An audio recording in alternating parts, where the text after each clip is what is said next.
Sejam bem-vindos a mais um Além do Arco-Íris. Sidney Fernandes e Carlos Luz.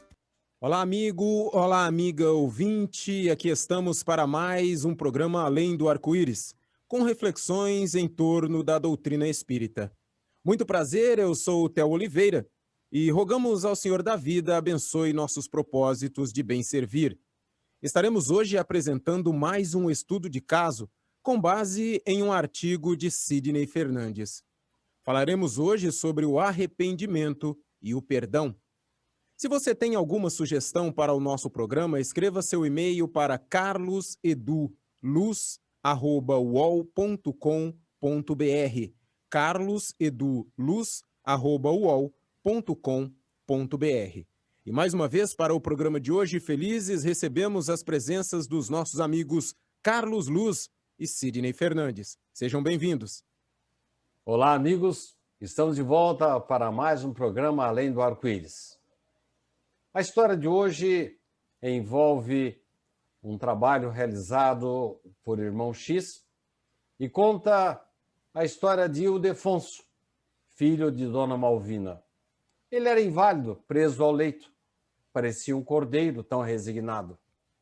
Dona Malvina era uma mulher de muitos méritos, começou a orar e pediu ajuda, intercedeu em favor de Ildefonso.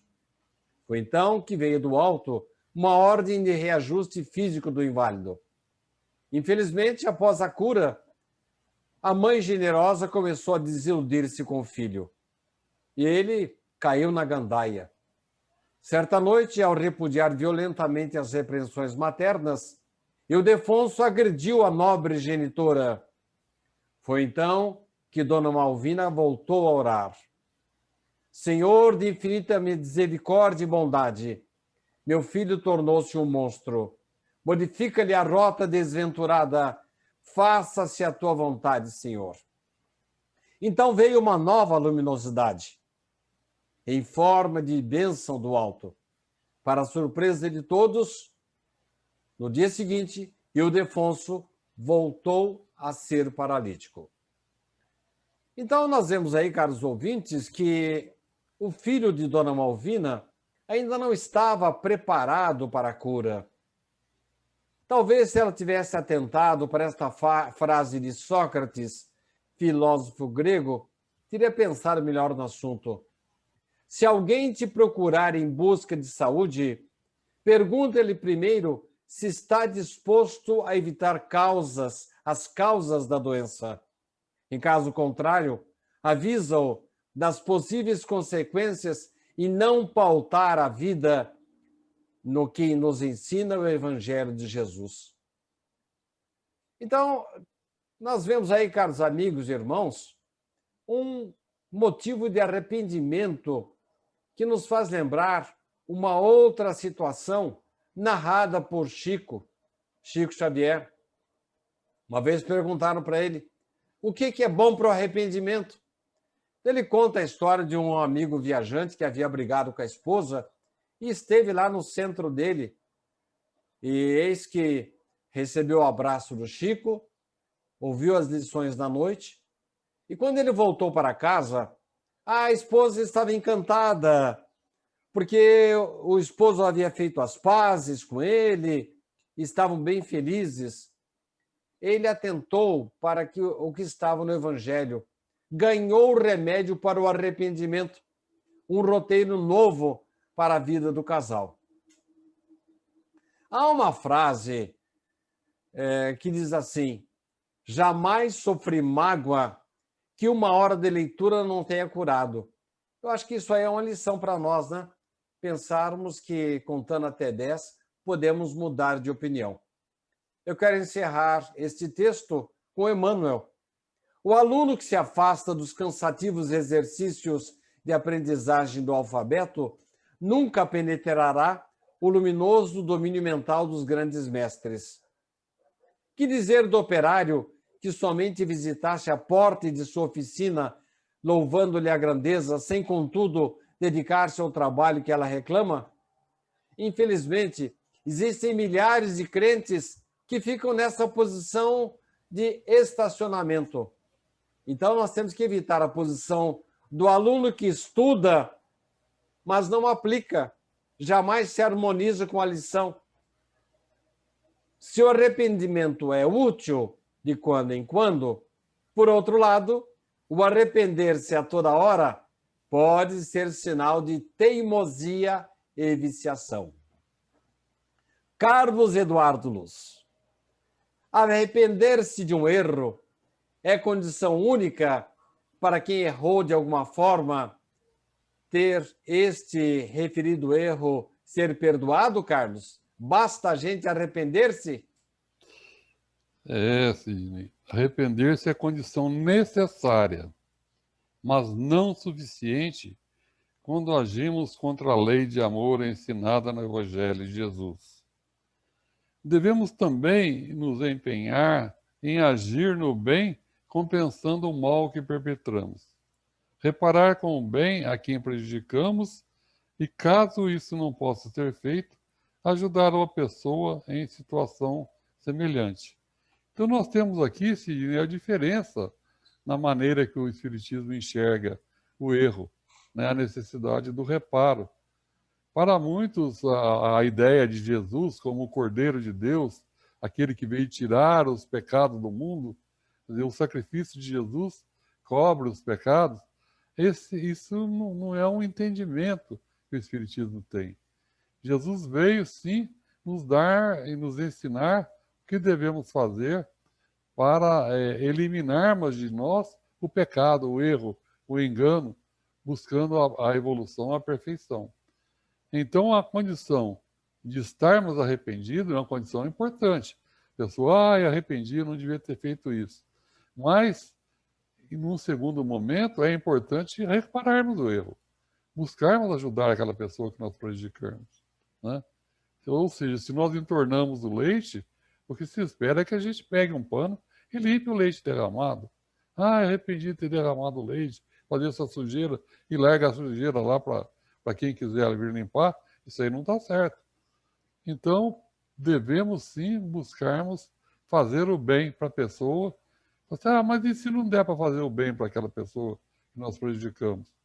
Faça bem para outro, ajude num trabalho voluntário. Como você falou em um outro programa, né? O trabalho é uma grande forma de fazermos o bem, né? De compensarmos os nossos enganos, de conseguirmos sairmos daquele círculo vicioso da repetição dos erros, né? Então, o trabalho ele deve ser feito com amor, deve ser feito com dedicação, porque o trabalho também feito de maneira repetitiva, sem produzir evolução, nem quem está trabalhando, nem em quem é trabalhado, como no caso do voluntário, isso também não adianta, não resolve. O trabalho deve produzir progresso, deve produzir evolução, deve ajudar as pessoas assim. Então, o arrepender-se deve ser acompanhado de atitude, de ação, de reparar o erro.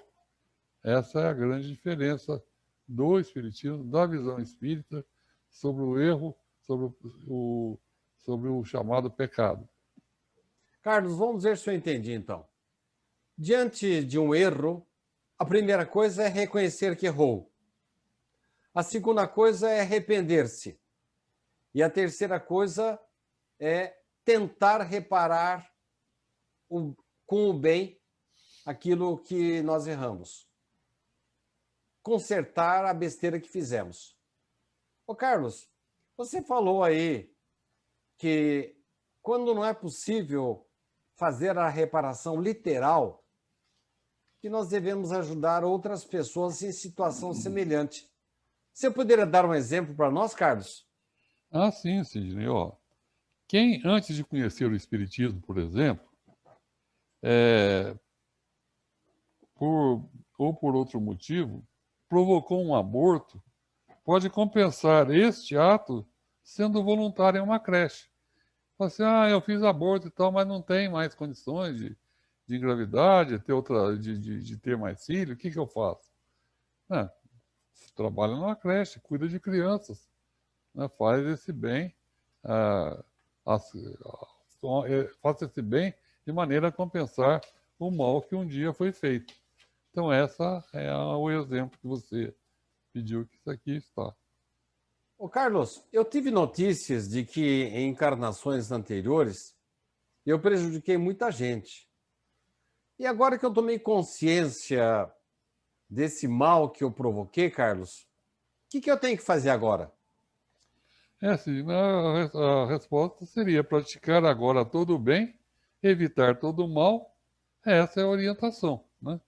Então, o que é importante é a gente olhar para o nosso erro, para o nosso engano, de uma maneira como sendo um indicador de evolução, né? A gente não pode olhar para nós, para os nossos enganos, para os nossos erros, pelas nossas deficiências de comportamento, como sendo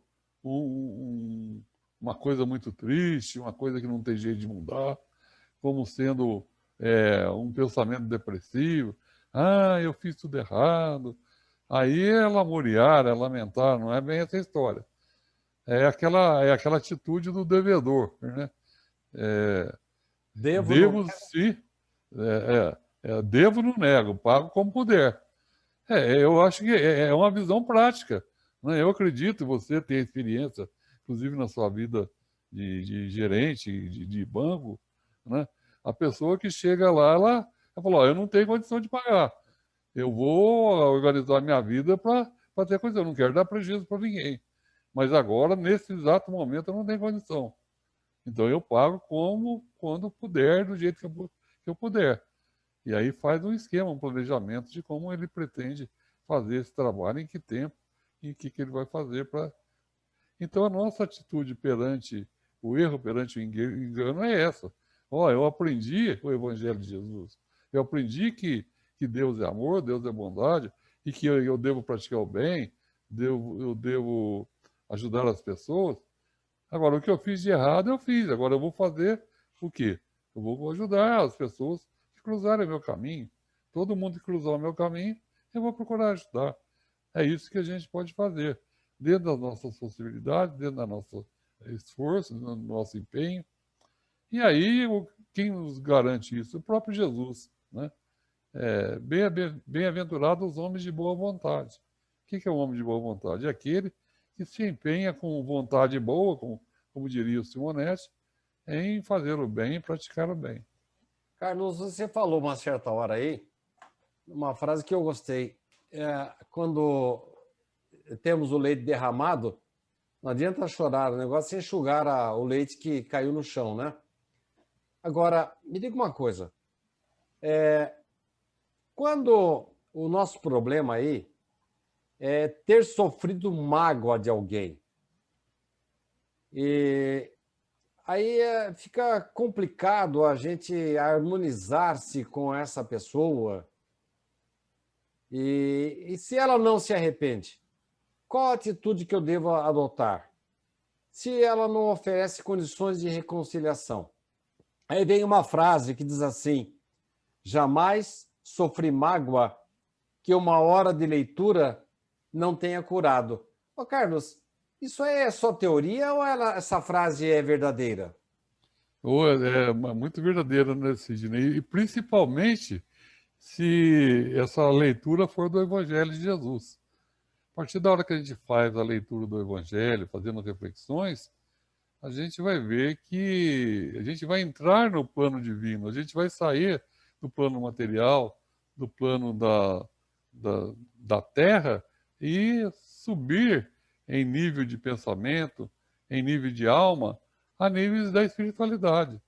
E ali, então, a gente vai se sentir consolado, né? Entender que aquela pessoa fez aquilo de maneira indevida, porque ninguém erra porque quer. A pessoa erra por ignorância, no sentido verdadeiro da palavra, né? Vamos lembrar de Jesus, passando pelo sofrimento do Calvário, quais as palavras que ele elevou a Deus? Pai, perdoai, eles não sabem o que fazem, né? Então, quer dizer, Jesus usou essa técnica, ele elevou seu pensamento no nível de Deus, que tem o entendimento dele. Está no nível alto. E aí ele não sentiu mágoa e não sentiu raiva e não sentiu ódio das pessoas. Ele amava a todos, amava os inimigos, amava as pessoas, mesmo naquele momento em que eles infligiam a ele um grande sofrimento, um grande sacrifício. Ô, Então, Carlos, não ter mágoa, superar a mágoa, elevando o pensamento a Deus e a Jesus, pela leitura do Evangelho, essa é a técnica. ô, Carlos, mas você falou aí que o perdão, que a leitura edificante pode trazer o perdão, porque ela estabiliza o nosso estado emocional. Mas qual que é a técnica aí? Qual que é o mecanismo que vai trazer um bem-estar para nós, mesmo tendo sido ofendido por alguém? É que, assim, numa visão rasa da palavra do perdão, a gente pensa que o perdão está favorecendo a pessoa que é perdoada, né? Mas o perdão, se a gente refletir melhor no significado do Evangelho, ele favorece muito mais quem perdoa do que quem é perdoado. Nós, quando perdoamos de coração, de sentimento, nós estamos aprendendo a amar o nosso inimigo. Nós estamos fazendo um exercício importante. Como as dificuldades são oportunidades de desenvolver habilidades, de desenvolver virtudes que o Evangelho ensina, nessa situação aí, nós estamos desenvolvendo essa habilidade, né? O perdão nos permite refinar o nosso sentimento, sairmos do pensamento da animalidade, que é revidar o mal com o mal, e passarmos para o pensamento angelical, né? Que é o de amar a todos, amar ao semelhante, e entender que as pessoas que nos fizeram o mal, os fizeram por ignorância. Eles não sabem o que fazem, porque a pessoa que faz o mal para o outro, ela está se comprometendo, ela está demonstrando para si mesmo que ela tem que trabalhar aquela inferioridade dela, aquela agressividade, aquela inferioridade moral que ela está tendo. Então, ela tem que sair desse pensamento. A partir da hora que ela trabalha o perdão, que ela pensa em perdoar, que ela não guarda ofensa, que ela não guarda mágoas, ela está indicando para si mesma e para Deus que ela evoluiu, que ela progrediu. Ô, Carlos, mas eu estava pensando aqui, se você perdoa, passa a mão na cabeça do ofensor, você não está estimulando o mal? Sidney, é uma pergunta interessante, que também, num primeiro momento, ela parece que é isso mesmo. Agora, existe a justiça divina, que é a instância na qual o agressor é submetido e da qual ninguém foge. Existem também os critérios registrados na consciência, a qual o ofensor será ferido na justa medida em que perceber o mal que causou aos semelhantes. Então, quando a gente vai evoluindo, a gente vai percebendo os erros que a gente cometeu. Isso aí vai trazendo para nós maior compromisso que nós temos em fazer o bem, em ajudar as pessoas, em reparar aquele mal que nós fizemos, fazendo o bem para compensar, né? Então, e a justiça divina, ela atua sempre, né? Então a gente não deve se preocupar em que o outro, ele fez tudo errado e agora saiu flauteando, saiu aí, né, numa boa, né, e eu estou aqui sofrendo as consequências, pagando a dívida do prejuízo que ele me deu, né, sofrendo as consequências do que ele me fez. Esquecer isso aí, deixa isso falar, que Deus é que vai cobrar dele, entre aspas, né, ou pelas suas leis. Né, ele vai descobrir um dia que ele tem que mudar de pensamento, mudar de atitude, e parar de fazer o mal e prejudicar as pessoas. É a lei de Deus que está aí, né? E ele tem que aprender, aquele que nos prejudica, tem que aprender a não fazer isso, a entender que a lei de Deus não favorece aquele que revida e aquele que faz o mal. Ô, Carlos, então, resuma para nós aí. Como é que nós temos que fazer para viver em paz com o nosso semelhante? Perdoar sempre, né? Essa é a forma ensinada no Evangelho de Jesus. O perdoar 7 vezes 77, ou seja, infinitas vezes, é a fórmula. Né? Tá ali, é reto, direto, é até mais fácil. Né? Se a gente tem que perdoar sempre, a gente sai daquelas cogitações que a gente fica que a minha mãe chamava de moer serragem. Moer serragem, você vai moer serragem, vai produzir mais serragem, né? Vai virar, não gera nada. Então, a gente perdoar, a gente sai dessa... Porque se a gente fica com aquele pensamento, ele me fez isso, ele me prejudicou, eu vou revidar, isso não vai ficar assim, isso aqui. Isso aí é moer serragem. Esse pensamento leva cada vez mais a pensamentos negativos, atrai a influência espiritual negativa na nossa vida e nos trava a vida. Né? Por outro lado, o perdão nos liberta. Né? Se nós perdoamos aquele que nos ofende, a gente segue em frente, a gente sintoniza com a espiritualidade superior, que nos ajuda, que nos permite evoluir, progredir, e nos afasta pela sintonia daqueles que querem nos prejudicar. Carlos, estamos chegando ao final do programa. Nós tínhamos ainda várias questões, mas eu vou escolher uma delas aqui para você. Eu lhe pergunto se orar, solicitando a Deus e aos bons espíritos para que tenhamos paciência, será que isso funciona para a gente ter uma convivência melhor, no caso aí com parentes, filhos, esposa, com pessoas difíceis, Carlos? Sidney, essa oração é uma oração que Deus não atende, viu? Pedir paciência, Deus, me dê paciência. Né? Tem alguém até que fala assim, meu Deus, me dê paciência, porque não me dê força, porque se me der força, eu mato o meu inimigo, minha, né? Essa é até uma brincadeira que as pessoas fazem nesse sentido. Não, mas a oração de pedir a Deus paciência, realmente ele não atende, porque é da nossa competência desenvolvermos a paciência. Né? É igual um aluno pedir para um professor que o alfabetize. Eu quero aprender a ler e escrever.